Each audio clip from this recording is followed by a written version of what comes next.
108 है। चारों ओर तेरी भाभियों के ही तो महल है। देख, अभी अभी मैंने एक सुंदर सभा भवन का निर्माण कराया है। मैं उसे भी दिखाता हूँ। ये देख, पूरा सोने से बना है। उसी समय भगवान की उंगली क्या हुआ भैया? अरे आपकी बहुत रक्त निकल रहा है। अरे द्रौपदी, कुछ नहीं, उंगली दब गई है। रक्त नहीं भैया, बहुत रक्त निकल रहा है। यहाँ कोई वैद्य नहीं है। अरे द्रौपदी, न जाने वैद्य को आने में कितना समय लगेगा। क्यों नहीं मैं अपनी साड़ी को फाड़ के इस पे बांध देती हूँ। अरे नहीं नहीं नहीं नहीं, नहीं द्रौपदी, ये तूने क्या किया? द्रौपदी, मेरी जरा सी उंगली के लिए तूने बेशकीमती साड़ी को फाड़ दिया। द्रौपदी, बेशकीमती साड़ी को फाड़ दिया। ये मेरे भाई, लहू इस हाथ से टपके तो चूल्हे में गई साड़ी। अरे फटकी बूंद पर लाखों कुर्बान है नई साड़ी। हाँ। न ये दिल निर्दयी है, न निर्दयी साड़ी। अरे बना फटने को आंखों का सुरमा सुरमई साड़ी। अच्छा जी। ये प्यारे, मैंने अपनी साड़ी को नहीं फाड़ा। मेरी साड़ी ने देखा कि आपकी उंगली से रक्त निकल रहा है, तो मेरी साड़ी के तागे साड़ी छोड़ गए और आपकी उंगली में जाके बंध गए। देखा कितना भाव है। परंतु एक बात बताऊं, कोई मुझे एक देता है ना, तो मैं 10 गुना करके वापस कर देता हूँ। कभी किसी का उधार नहीं रखता, सच कहता हूँ। द्रौपदी, जी तो चाहता है न जाने मैं तुझे क्या दे दूं, पर अवश्य दूंगा। क्या?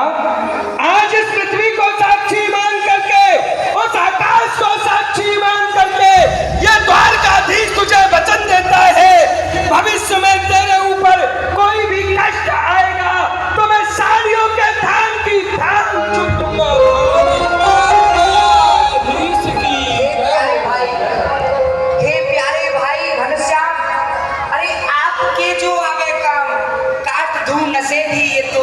के तागे हैं मेरे भाई घनश्याम।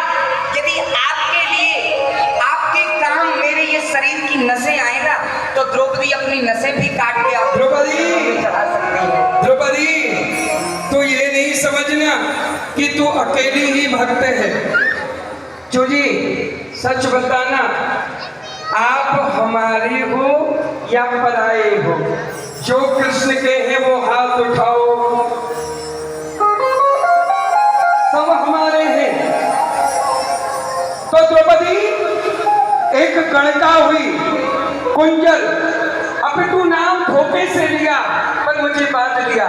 जब मैं छोटा था ना, मुझे छाछ बहुत अच्छी लगती थी, आज भी लगती है। तो मैं सुबह से छाछ पीता था। तो मेरी माँ है ना यशोदा मैया, पता है मेरे से क्या कहती थी? ए छोरा, अरे तारी के सवेरे पे छाछ पी रहे हो, तारी के अब छाछ मत पीवे। बहुत मालूम, परंतु कृष्ण को छाछ प्रिय है। मैं ब्रज गोपियों के घरों में जाता था, उनसे कहता था, ओ भाभी नैसी सी छाछ दे दे।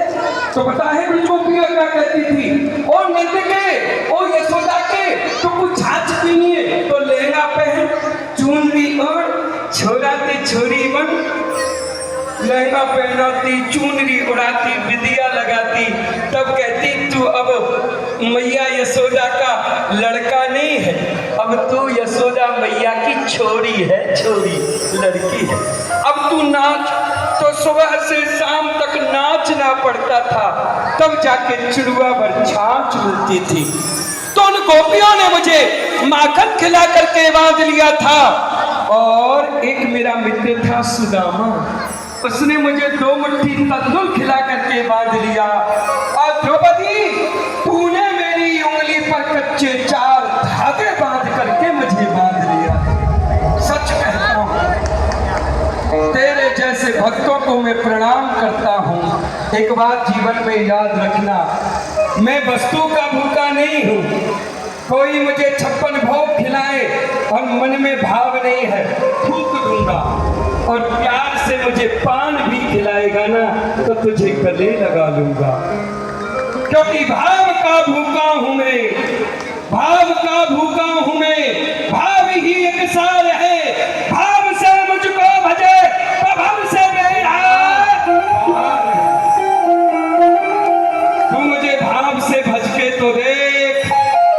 इस संसार से बेड़ा पार कर दूंगा। ये मेरी जिम्मेदारी है, बस तू भज भाव से। अच्छा द्रौपदी, अविलंब नहीं करना चाहिए। इंद्रप्रस्थ में यज्ञ आरंभ होने वाला है। मेरे रथ में बैठ और चलते हैं इंद्रप्रस्थ के लिए। पांडवों का यज्ञ जो पूर्ण कराना है राज में। आओ।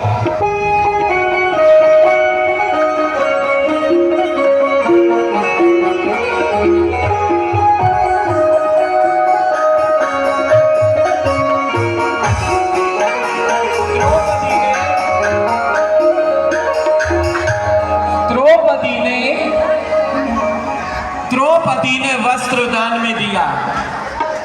भगवान क्या देते उसे? आओ। मामा दुर्योधन, मामा शकुनी, भांजे राजा, पांडवों के यहाँ से हमारे यहाँ पर एक निमंत्रण पत्रिका आई है। वह पांडव इसी राजसूय यज्ञ का आयोजन रचा रहे हैं, उसमें हमको भी आमंत्रित किया गया है। और मामा, भांजे, क्या ये संभव है कि हम दोनों मामा भांजे उन पांडवों की यज्ञ में पहुंचे और वो यज्ञ उनका निर्विघ्न संपन्न हो जाए? कभी नहीं हो नहीं सकता, होने नहीं दूंगा।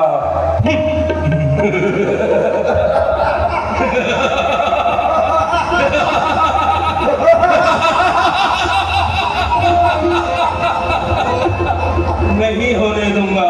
लेकिन भांजे राजा, ये यज्ञ जो की जा रही है, ये केवल तुमको नीचा दिखाने के लिए ही की जा रही है। ये राजसूय यज्ञ है।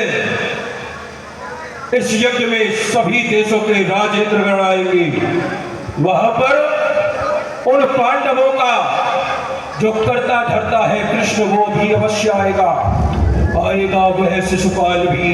हाँ, यदि हम कृष्ण और शिशुपाल को वहां रुक्मणी हरण का वृतांत याद दिला करके आपस में लड़ा देते हैं, सत्य कहता हूं उनमें से एक ना एक किसी को मार देगा और हमारा काम पूरा हो जाएगा। बस शिशुपाल मिट जाए। आओ आओ भांजे। अरे देखो देखो देखो, मैं तो शिशुपाल आ गया। जिनकी थी इंतजारी, वो आए मगर सवारी। अरे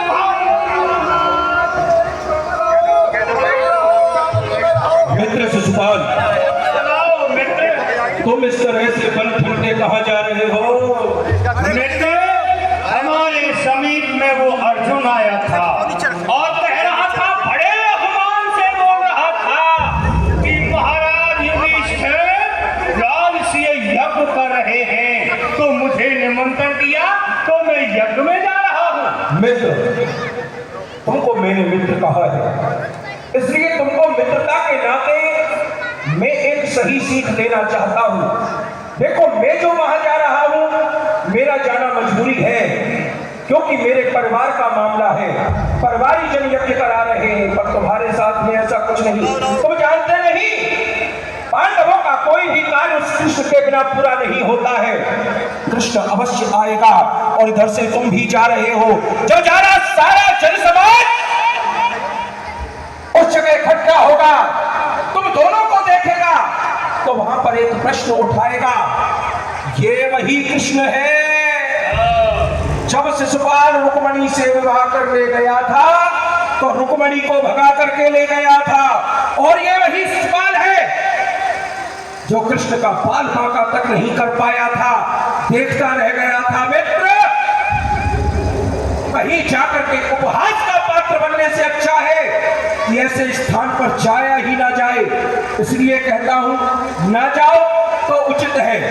मित्र, घबराओ मत, वही अग्नि मेरे हृदय में धड़क रही है। अरे वाह मामा, मुझे वो याद है रात, मैं वहां अवश्य जाऊंगा और वो कालिया कृष्ण वहां अवश्य आएगा और मैं अपना मुंह हाथ देख करके मैं अपना कार्य कर जाऊंगा, यज्ञ विध्वंस हो जाएगा। बस मित्र, एक बार तुम खड़े हो जाना, बाद में मैं सब संभाल लूंगा।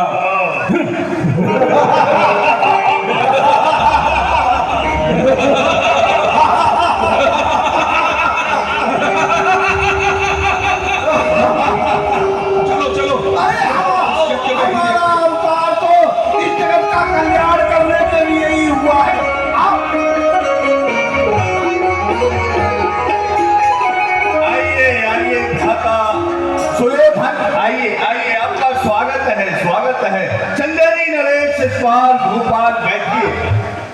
क्या स्वागत है। इतना बड़ा राजस्व यज्ञ का आयोजन रचा डाला, परंतु व्यवस्था के नाम पर पांडवों सब शून्य है। अरे विचार करो, इतना बड़ा यज्ञ हम जब आए हैं, ना तो कोई द्वारे पर स्वागत करने के लिए था, ना कोई वाहनों को खड़ा कराने के लिए था।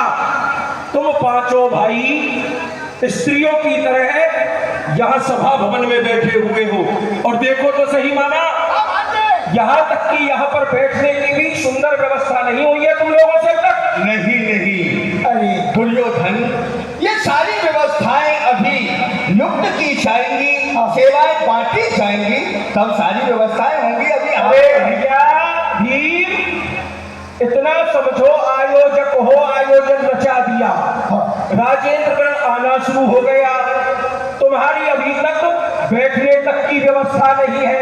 ऐसा कहीं नहीं होता है। अरे स्वागत की और बैठने की व्यवस्था तो करते, बाकी तो पंचायत होती ही रहेगी। तो आपका भी काम है, आप भी तो हमारे लिए हो, आप भी देख सकते हैं इस व्यवस्था अरे वो तो हम देख ही लेंगे मामा। आइए। अच्छी बात नहीं, कोई बात नहीं।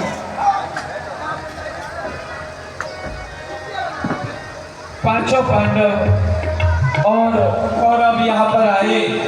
पांडव स्वागत करते हैं क्योंकि आयोजक पांडव हैं। भगवान द्वारकाधीश बनाए। द्वारकानाथ की जय हो।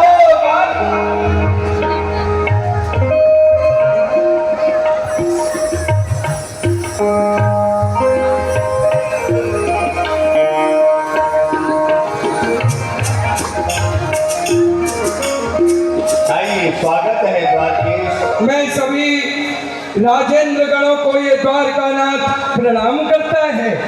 ये मामा शकुनी तुमको आशीर्वाद देता है, खुश रहो। मामा, जितना ये कृष्ण प्रसन्न रहेगा उतना ही मामा शकुनी दुखी हो जाएगा। सोच समझ करके आशीर्वाद देना। हाँ ठीक है। अच्छा, आसन कौन सा है? हाँ हाँ, विराजिए विराजिए।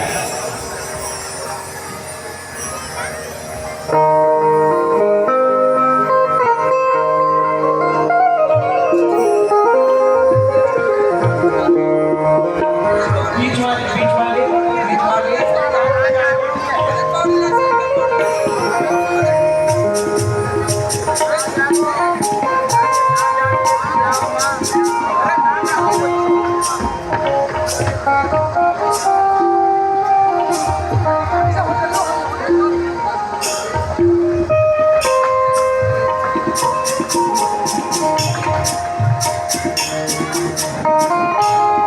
यही तो मैं भी कहता हूँ युधिष्ठिर, अब कार्य प्रारंभ होने में क्या विलंब है। लेकिन महाराज, अभी सेवाएं नहीं दी हैं, अब द्वारकाधीश यहाँ पधार गए हैं, अब ये कार्य सुचारू रूप से चलेगा। तो देखो भाई, ये राष्ट्र यज्ञ है, वेतन पाने वाला कोई भी सेवा नहीं कर सकता, सब राजाओं को ही करनी पड़ेगी।